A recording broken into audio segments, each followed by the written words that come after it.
Hello, my friends, and welcome back. Thank you very much for being with me again today.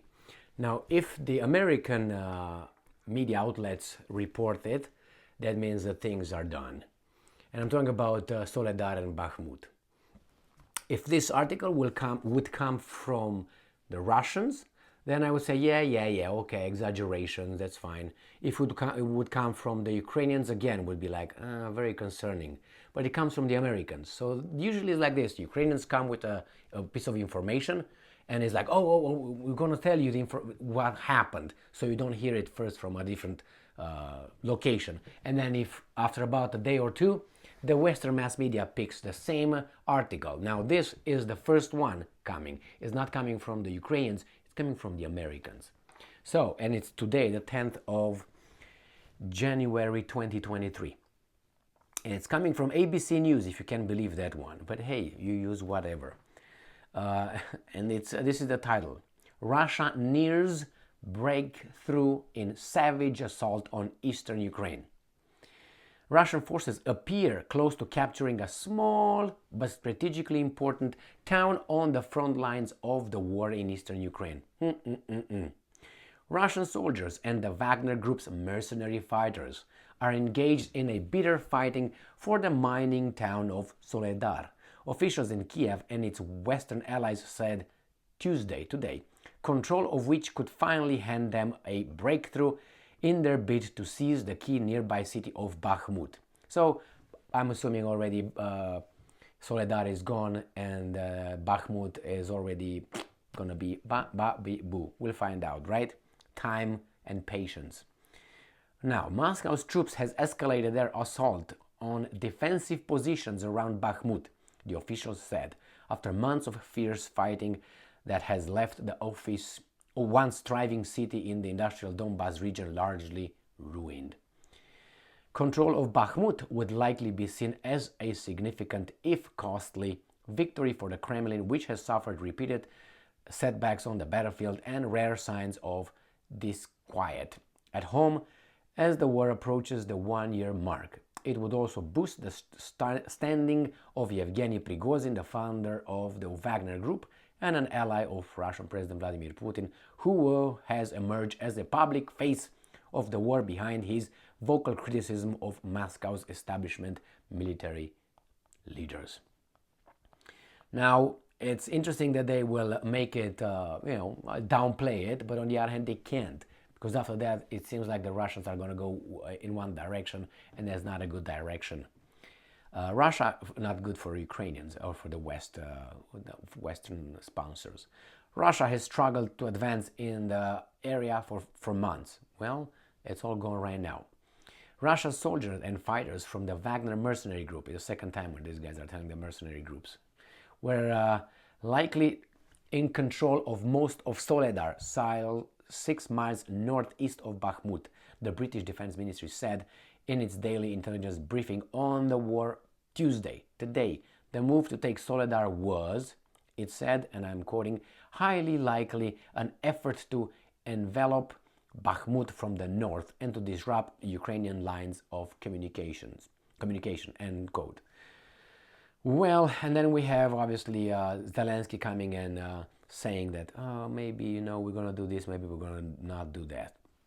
Anyway, it says here that there are fierce battles now and the enemy has concentrated there the best units of the organized criminal group Wagner again, which are supported by the regular armed forces of the Russian Federation, he said. All right. Now, you have Serhiy Cherevati, a spokesman for Ukrainian Eastern forces, told Ukrainian TV that Soledar was hit by 86 shells Tuesday alone.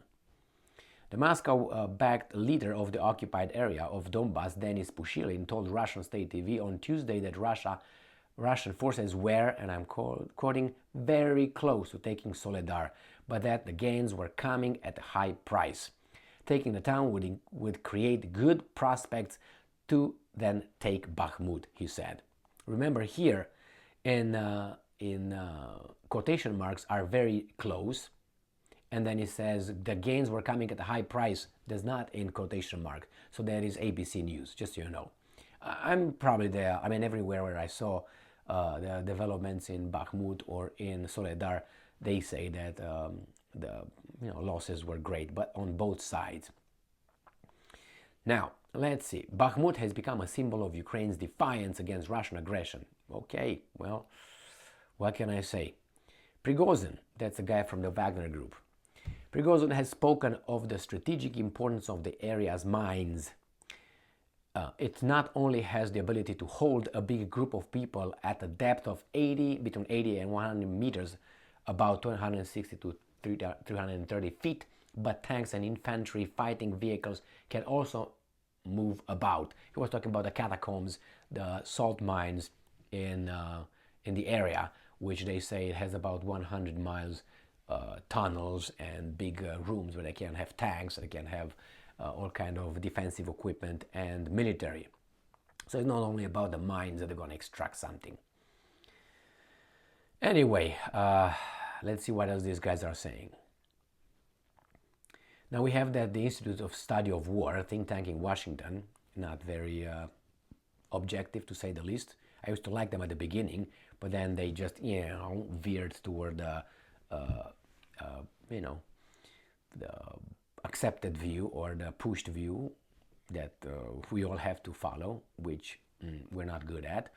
So it says here that said in an analysis Monday that he will seek to use real and fabricated successes in Soledar and Bakhmut, Prigozhin, to promote the Wagner Group as the only Russian force in Ukraine capable to securing tangible gains, end quote. Analysts have also argued that the fight for the Donbas region has been so severe and resource intensive that it has hurt Russia's overall goals in Ukraine. Again, how about Ukraine?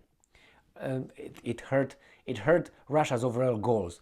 How many Russian military, how many troops are there? 400,000? 300,000?